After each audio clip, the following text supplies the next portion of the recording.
नमस्कार दोस्तों, आपका स्वागत है हमारे नए वीडियो में। दोस्तों, भगवान श्री कृष्ण वास्तुशास्त्र का विशिष्ट ज्ञान रखते थे। उन्होंने समय समय पर धर्मराज युधिष्ठिर को वास्तुशास्त्र का ज्ञान दिया। यह ज्ञान समस्त मानव जाति के लिए अत्यंत महत्वपूर्ण एवं कल्याणकारी है। श्री कृष्ण ने दो ऐसे पेड़ पौधों के बारे में बताया है जिनका भवन की सीमा में होना दुख एवं दरिद्रता लेकर आता है। यह वृक्ष उस घर के सामने होने से उस घर में निवास करने वाले लोगों की कभी उन्नति नहीं होती, उन्हें हमेशा पराजय और निराशा का ही सामना करना पड़ता है। दोस्तों, वास्तुशास्त्र के अनुसार वृक्ष तथा पौधे हमारे भवन की सुंदरता को बढ़ाते हैं, साथ ही ये वातावरण को शुद्ध रखते हैं। वृक्ष से सकारात्मक ऊर्जा का संचार होता है जो हमारे जीवन के लिए अत्यंत आवश्यक है। वृक्ष नकारात्मकता को कम करके वातावरण को अधिक सकारात्मक बनाने का कार्य करते हैं। घर के सामने शुभ पेड़ पौधे लगाने से घर में बरकत आती है। साथ ही ये पौधे कई प्रकार के वास्तु दोषों को खत्म करते हैं। आंगन में खड़े वृक्ष देवताओं के समान हमारी रक्षा करते हैं। इसीलिए हमारे पुराणों और शास्त्रों में भवन की सीमा में कुछ शुभ वृक्षों का आरोपण करने की सलाह दी गई है। आज हम जानेंगे हमारे घर की सीमा में कौन से वृक्ष तथा पौधे होने चाहिए और कौन से वृक्ष नहीं होने चाहिए। जैसे कि कुछ वृक्षों को शास्त्रों में शुभ बताया गया है, उसी प्रकार वास्तुशास्त्र में अशुभ वृक्ष तथा पौधे का वर्णन किया गया है। इन वृक्षों का घर की सीमा में होना अशुभ और अमंगलकारी माना जाता है और दरिद्रता का सामना करना पड़ सकता है। इन वृक्षों का घर के सामने रहने पर धन का नाश होता है, शत्रुओं में वृद्धि होती है, मनुष्य अपना मान सम्मान तक खो बैठता है। इसलिए यदि आपने जाने अनजाने में अपने घर के आंगन में अथवा घर के अंदर ऐसे वृक्ष लगाए हैं तो बिना देरी किए इन्हें तुरंत वहां से हटा दें। तो चलिए जान लेते हैं मनुष्य को कौन से पेड़ पौधे नहीं लगाने चाहिए और कौन से पौधे लगाने चाहिए। सबसे पहला है पीपल का वृक्ष। किसी जलाशय के समीप पीपल का वृक्ष लगाने वाले मनुष्य को जो फल मिलता है वह सैकड़ों यज्ञों के समान होता है। जब पीपल के पत्ते जलाशय में गिरते हैं तो वे पिंड के समान होकर पितरों को तृप्ति प्रदान करते हैं और पितृदोष समाप्त हो जाते हैं। श्री कृष्ण कहते हैं कि जो मनुष्य नित्य स्नान करके पीपल को स्पर्श करता है वह सभी पापों से मुक्ति पाता है और कभी पराजित नहीं होता। पीपल को स्पर्श करने पर माँ लक्ष्मी की प्राप्ति होती है और उसकी प्रदक्षिणा करने से जो आयु में वृद्धि होती है। उसकी जड़ में श्री विष्णु और तने में शिव जी और अग्रभाग में ब्रह्मा जी स्थित हैं। सोमवती अमावस्या के दिन पीपल को प्रणाम करने से जो फल मिलता है वह 1000 गाय के दान के बराबर होता है। इस संसार में पीपल के समान कोई वृक्ष नहीं है। साक्षात हरि पीपल के रूप में धरती पर विराजमान है।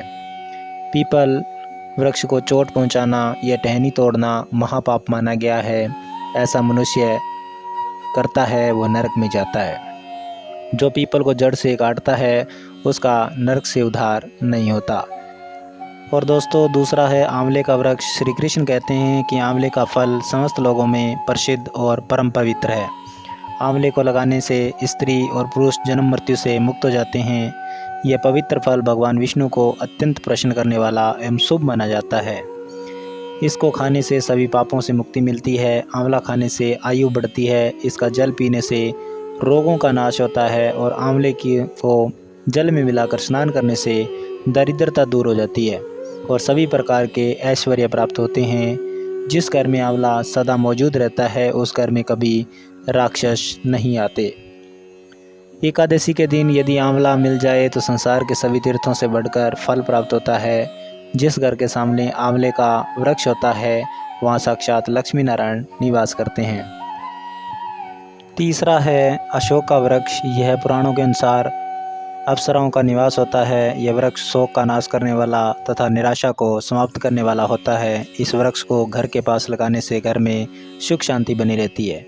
अशोक का वृक्ष शीतलता प्रदान करने वाला होता है। माँ लक्ष्मी ने माँ सीता के रूप में अवतार लिया था, तब रावण द्वारा अपहरण करने के बाद उसका वास अशोक वाटिका में था और अशोक के वृक्ष ने माँ सीता की बहुत सेवा की थी। इसलिए माँ सीता ने अशोक वृक्ष को यह वरदान दिया था कि जिस स्थान पर तुम्हारा वृक्ष होगा वहाँ सदा ही मेरा निवास होगा। चौथा है बरगद का वृक्ष। पुराणों के अनुसार मनुष्य को एक बरगद का वृक्ष अवश्य लगाना चाहिए। यह वृक्ष लगाने से जो फल मिलता है वह महायज्ञ के समान होता है। कलयुग में मनुष्य यज्ञ नहीं कर पाएगा, इसलिए उन्हें एक बरगद का वृक्ष अवश्य लगाना चाहिए। पांचवा है नीम का वृक्ष। पुराणों के अनुसार नीम का वृक्ष लगाने से सूर्य देव प्रसन्न होते हैं। नीम का वृक्ष आयु प्रदान करने वाला होता है। इसके घर में लगाने से नाना प्रकार के रोगों से छुटकारा मिलता है। माँ लक्ष्मी को नीम के पत्ते अत्यंत प्रिय होते हैं, इसलिए वह नीम के वृक्ष के पास निवास करती है। घर के सामने नीम के पेड़ का आरोपण करने से धन संपत्ति की प्राप्ति होती है। फिर आता है जामुन का वृक्ष। यदि कोई मनुष्य कन्या प्राप्ति की कामना करता है तो उसे जामुन का वृक्ष अवश्य लगाना चाहिए। पुराणों के अनुसार जिस मनुष्य के घर के सामने जामुन का वृक्ष होता है उस घर में कन्या का जन्म होता है, जो कुल का गौरव बढ़ाती है।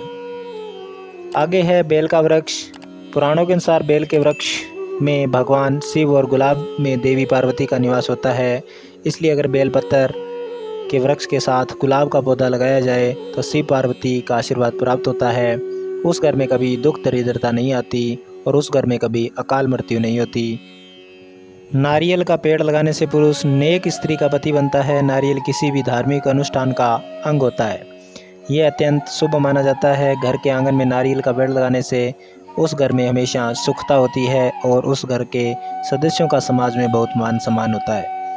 सुंदर पत्नी की कामना करने वाले पति को अनार का वृक्ष लगाना चाहिए। केले का पेड़ भी बहुत शुभ होता है। ये घर में सुख समृद्धि और खुशहाली लाता है। केले के पेड़ में भगवान विष्णु का वास होता है, इसलिए घर में केले का पेड़ होने से धन की कमी नहीं होती। और हार श्रृंगार के पौधे की उत्पत्ति समुद्र मंथन के समय हुई थी और महालक्ष्मी भी समुद्र मंथन से ही प्रकट हुई है, इसलिए पराजित पौधे का बहुत महत्व है। यदि आप इस पौधे को अपने घर पर लगाते हैं तो आपको महालक्ष्मी की प्राप्ति होगी। मनुष्य को कभी भी ताड़ का वृक्ष नहीं लगाना चाहिए। ये संतान का नाश करता है। जिस घर के पास ताड़ का वृक्ष होता है उस घर के संतानों के कभी उन्नति नहीं होती।